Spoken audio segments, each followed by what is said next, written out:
Hey, happy Friday. This week, iMessage escaped EU regulators, Zuckerberg dunked on the Vision Pro, and I think he's both right and wrong, and OpenAI released the most mind-boggling video creator AI yet.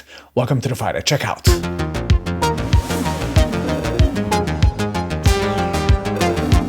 This video was sponsored by Brilliant. We start the brief with Samsung bringing a slider to the S24 series after people online were complaining that colors were just not vivid enough on their new phones. Turns out that despite what all the tech reviewers and color purists were saying, people really seem to like their insanely oversaturated colors, just like Samsung always said.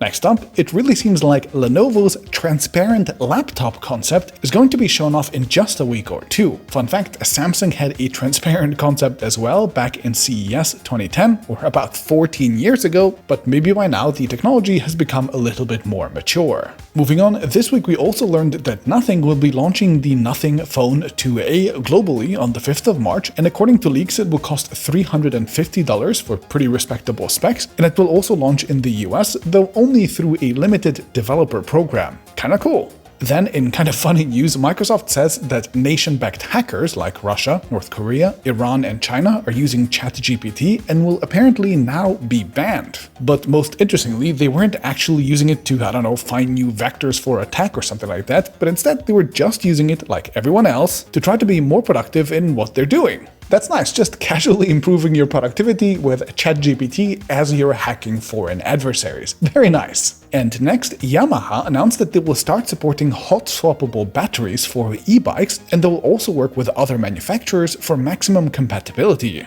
We've seen similar systems for e-scooters from the likes of Gogoro in some countries, and hot-swappable e-bike batteries as a standard could be pretty interesting. Then, in privacy news, the European Court of Human Rights ruled that backdoors that let cops decrypt messages actually violate human rights. Legitimate interests from governments, they decided, are outweighed by society's right to privacy. Hooray! And finally, the owner of the Mastodon instance at the queer.af domain has decided not to keep giving money to the Taliban because, as it turns out, .af being the top-level domain of Afghanistan means that the Taliban now controls it. Kinda wild. Okay, and for my first story of the week, Apple has now officially escaped the European Union's Digital Markets Act with iMessage. The regulators have ruled that iMessage does not have enough users in the EU to meet the threshold of being a gatekeeper or a core platform after a 5-month investigation, and therefore it will not be legally forced to become interoperable. This is in contrast with WhatsApp and Facebook, which I covered last week, which will have to become interoperable, and it's also counter to other Apple apps like the App Store and Safari that were ruled to be big enough, and overall this means that European iPhone users just don't really care about iMessage that much. Given that Apple has already announced RCS for iMessage, there will be some level of interoperability anyway, but yeah, there's no legal requirement here. And fun fact, beside iMessage, also the Microsoft Edge browser and Bing were ruled to be too small to be forced to open up too. So ironically, these platforms are now incentivized not to grow too much in the EU to avoid further regulation. Kinda wild. Okay, for my second story of the week, my man Zuckerberg put up a video, filmed by a Quest 3 by the way, where he casually insists that the Meta Quest is not only better value and 7 times cheaper than the Apple Vision Pro, but is actually also a better product overall. And while I think the Quest 3 is a really impressive headset, there's also a really simple framework to decide who will actually win. There are roughly 2 ways to use both of these headsets. First, you can use games and fully immersive apps, and here, without a doubt, the Quest is miles ahead today. They have a huge catalog of fantastic games and social apps, their controllers are way better than hand tracking for manipulating stuff in virtual worlds, you can actually properly walk around in the virtual environment, and the Quest being much lighter, even with an integrated battery, means that you can also wear it for much longer, it's more comfortable, and you can do sports in it much easier too.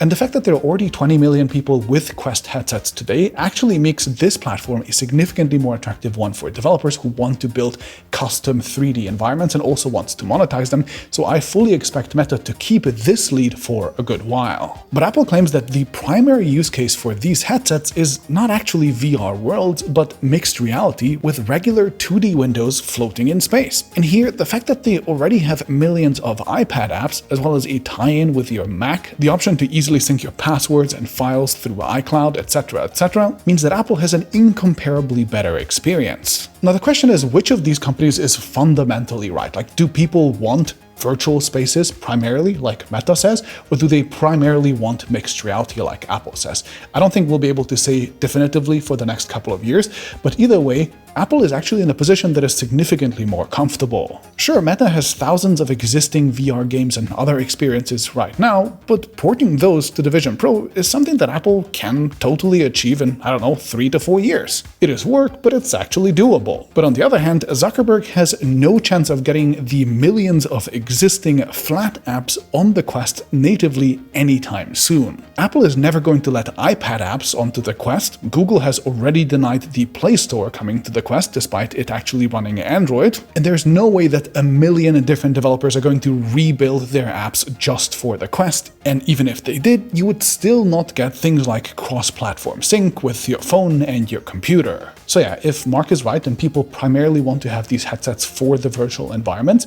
then the Quest is the better product and probably will be for a couple of more years to come at least.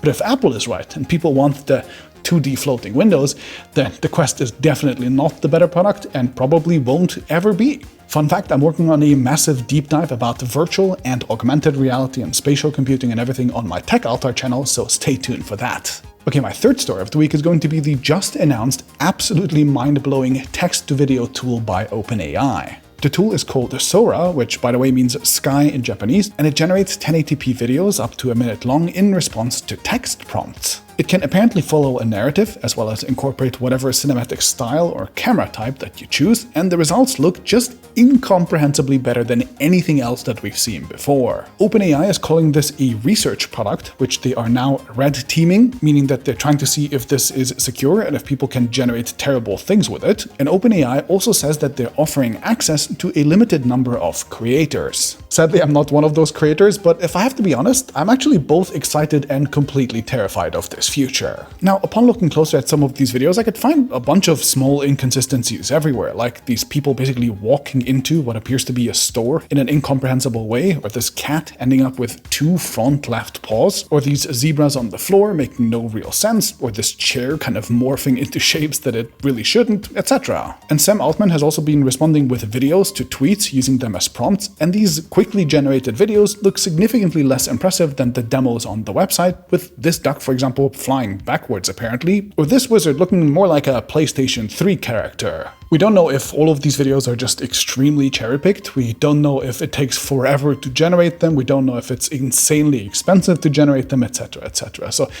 apply some caution here, but still, the results just look completely insane. Now, while I still expect that AI will have a hard time generating, a proper 20-minute video essay or a full movie that is consistent and consistently interesting and truthful, for example, at least for a while, I totally expect it to decimate at least the kind of short-form TikToks and Reels that simply show something cute or unexpected that happened. Things like this clip of a baby and a dog, or other videos of, people being freaked out by a fake glass breaking on the bridge. These little clips of I guess that happened, are like half of what people watch on TikTok and Reels, and these are kind of fun to watch as long as you think that they show real moments, but these short and low-resolution clips will be ultra easy to generate with AI, and once that happens, a lot of these clips will very quickly go from wow, I can't believe that happened to who cares. These videos were probably just made by a person who typed make a puppy that rolls around and bites its tail into a box and then hit enter. Just not interesting at all. Now, of course, we're all going to lose our jobs long term anyway, but I think these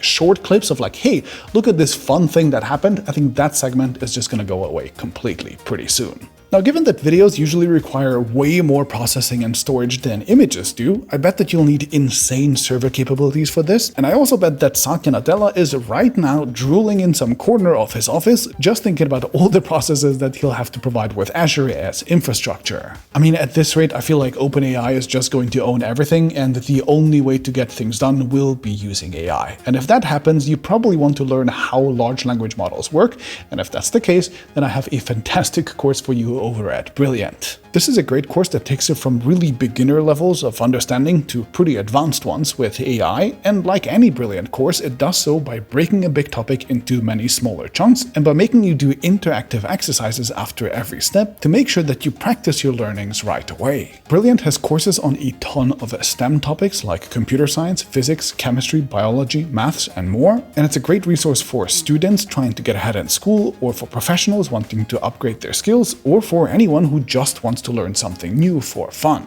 Their courses are carefully created to guide you from basic principles and beginner levels all the way up to more advanced topics like quantum computing and machine learning. The interactive design helps you learn super efficiently, and of course it also makes everything much more fun. You can try Brilliant for free at brilliant.org/TFC, which is also linked down in the description, and if you choose to upgrade, then the first 200 of you will also get 20% off their annual premium subscription.